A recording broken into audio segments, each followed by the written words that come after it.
A pesar de que existen leyes y regulaciones para proteger a los usuarios de servicios de salud, las denuncias por mala práctica médica son frecuentes y nos revelan cuán sensibles somos frente a servicios vitales. El huracán toca tanto el sector privado como el público, con un agravante. Llevar los casos de mala práctica a la justicia se convierte en una enfermedad para el que vive y en una segunda muerte en los casos fatales.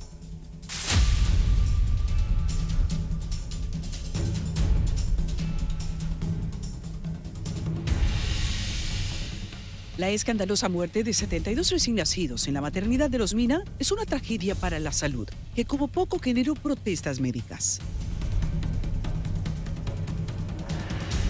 Las familias de bajos recursos, traumatizadas por la entrega de sus bebés muertos, figuran en la lista de quienes nunca demandarán judicialmente a un centro de salud o a un médico, siendo que las consecuencias son solo sanciones limitadas a una cancelación.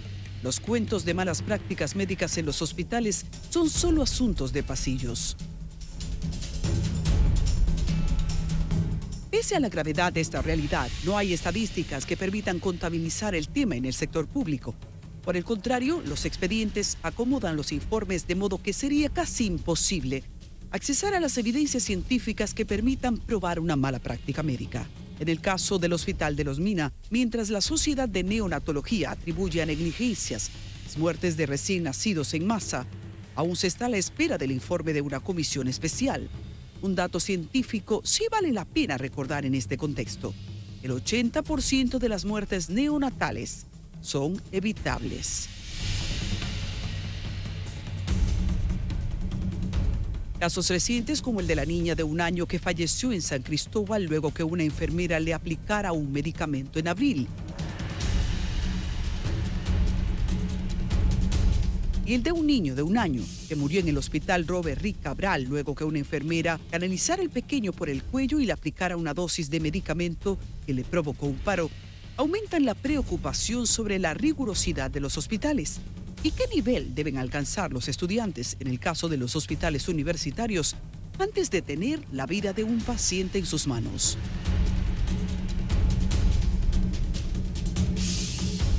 La medicina privada, sin tampoco existir estadísticas oficiales, se enfrenta al mismo dilema. Muchos casos relacionados a cirugías estéticas. Hay múltiples historias estremecedoras y pocas consecuencias penales para profesionales que provocan muertes por sus errores médicos. Una desgracia reciente corresponde a un niño de 7 años fallecido en medio de una cirugía de adenoides.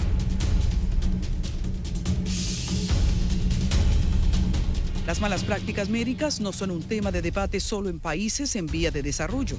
En Estados Unidos, estadísticas oficiales arrojan que son la tercera causa de muerte luego del cáncer y las enfermedades cardíacas. La diferencia es el régimen de consecuencias, los protocolos de atención, la transparencia para accesar a los informes científicos, las consecuencias éticas y legales. Sirven de árbitro en un terreno tan frágil como la vida.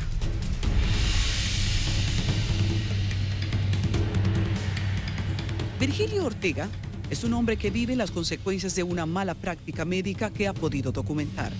Se dirigió a un centro de salud por una tortícolis cuando tenía 23 años de edad. Y luego que le aplicaran una inyección en su cuello, su vida cambió para siempre. Hoy, a sus 43 años, narra su dolorosa y amarga experiencia tras aquella intervención médica que, según sus palabras, le destrozó la vida. Soy víctima de mala práctica médica.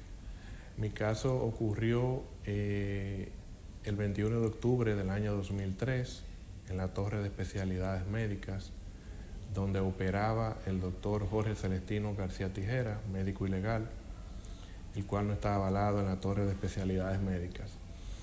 Yo visité dicho supuesto médico, por una simple tortícolis en el cuello.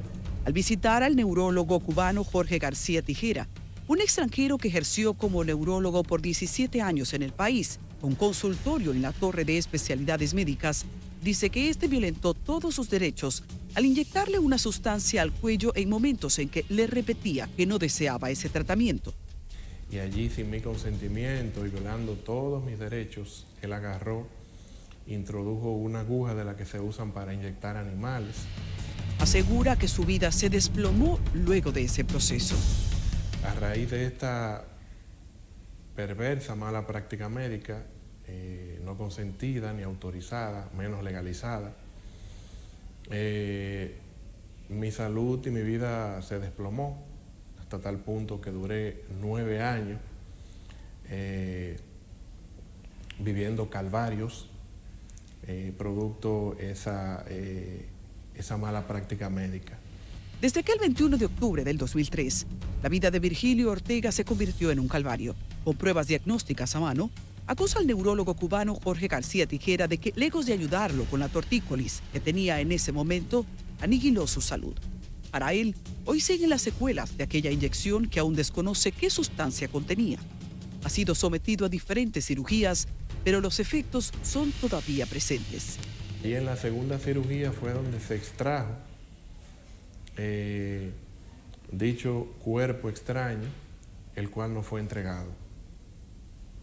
Después de ahí fue necesario realizar otra cirugía con otro neurocirujano para tratar de reparar las lesiones permanentes que tengo actualmente en el cuello.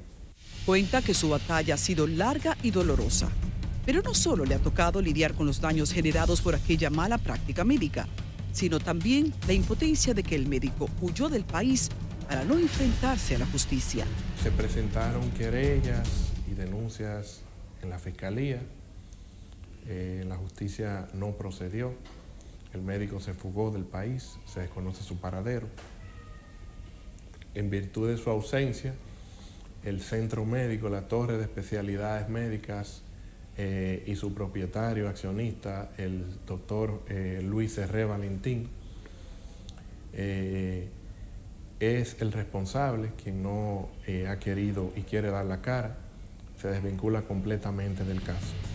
Tras haber recibido distintos tratamientos, 3 cirugías en la región cervical y 40 terapias, su tortura aún no acaba. En noviembre del año 2022, como me ha pasado ya en 2 o 3 ocasiones, me salió una lesión cervical, una protrusión discal cervical, producto la secuela de la mala práctica médica que realizó el doctor Jorge Celestino García Tijera contra mi persona sin mi consentimiento. Duré 1 mes y pico de licencia, llevo casi 40 terapias, sigo en tratamiento. Con daños permanentes diagnosticados en un amplio dossier que conserva, señala que el sistema judicial ha sido su peor enemigo. No solo estuvo al punto de la muerte por un error médico, sino que reclamarlo se quedó engavetado. No he tenido apoyo en lo absoluto de la justicia. Si un centro contrata a un médico, sea cual sea, y como en este caso un médico ilegal, que no hay ningún aval de él, que es prófugo de la justicia, lo cual confirma todo, los centros de salud tienen que depurar muy bien a sus médicos antes de elegirlo y ponerlos a trabajar. La denuncia que interpusiera en su momento en la Fiscalía por mala práctica médica e intento de homicidio no tuvo efectos. Aunque el caso pudo haber perimido, junto a sus asesores legales, ha interpuesto una nueva querella, apegado a que se trató de una violación de derechos humanos grave, lo que según el Código Penal no perime. Siendo que el médico desapareció del país, ha enfocado los cañones contra el centro de salud. Y en este caso, parece que o se olvidaron los protocolos o fue contratado con alguna finalidad. Porque ese médico duró en ese centro unos 9, 10 años antes de fugarse, de desaparecerse. O sea que el señor Luis Herré Valentín sabe perfectamente quién es Jorge Celestino García Tijera. Lo conoció porque él es el accionista mayoritario de ese centro. Describe su caso como un intento de homicidio, ya que asegura el neurólogo Jorge García Tijera sabía exactamente lo que hacía al momento de los hechos e insistió en continuar sin su consentimiento. A lo que hicieron conmigo, eso fue tentativa de homicidio. Hablamos de un área donde ni siquiera agujas de acupuntura se pueden usar porque es un área delicada que conecta directamente con el cerebro. Pero el señor Jorge Celestino García Tijera sabía perfectamente lo que él estaba haciendo y lo que iba a hacer. Yo duré, después del procedimiento, duré casi 8 meses con cuello ortopédico. En el 2012, después de la cirugía, tuve que volver a usar cuello ortopédico. Cuenta su experiencia como la destrucción de su vida, desde aquel momento en que entró al consultorio del neurólogo Jorge García Tijera, quien estuvo por muchos años en la Torre de Especialidades Médicas, ubicada en la Avenida Bolívar, esquina Máximo Gómez. Estuvo ahí por casi 2 décadas y desapareció al ser denunciado. Tengo lesiones permanentes en el área cervical que me impiden ejercer fuerzas como mover el cuello y algunas otras actividades. Tengo que tomar calmante con regularidad. Han pasado 20 años de aquel fatídico día para él, pero su dolor continúa. Estoy destrozado. Si yo traje alguna parte de las pruebas, de todas las evidencias, pero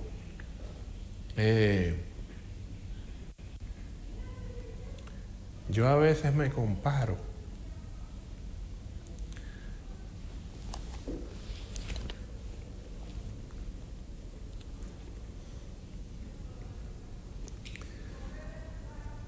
con lo que pasó en el World Trade Center en el año 2001. Mi vida fue destrozada. Virgilio Ortega, ingeniero de profesión, sumergido en la impotencia de ver su salud deteriorarse cada día, lamenta profundamente el desamparo de la justicia en materia de ciencia médica y malas prácticas. En su caso, no hubo siquiera una investigación. Pero lo penoso de todo esto es que se hayan hecho todas las gestiones y todas las diligencias y todavía al día de hoy con lesiones permanentes tras 3 cirugías realizadas en la región cervical no hayan tomado medidas contundentes contra ese centro de salud y sus responsables que están ahí. ¿Por qué no progresan los expedientes penales contra médicos en la justicia? ¿Y por qué razón los expertos en la materia recomiendan demandas civiles? La respuesta al regreso. El caso del ingeniero Virgilio Ortega es un ejemplo común en el país. En algunos, los pacientes no reciben información suficiente sobre los riesgos asociados con los tratamientos o medicamentos que se les prescriben. Además, a menudo no se hace un seguimiento adecuado para monitorear la eficacia del tratamiento o detectar cualquier efecto secundario o complicación. Les decimos más al regreso.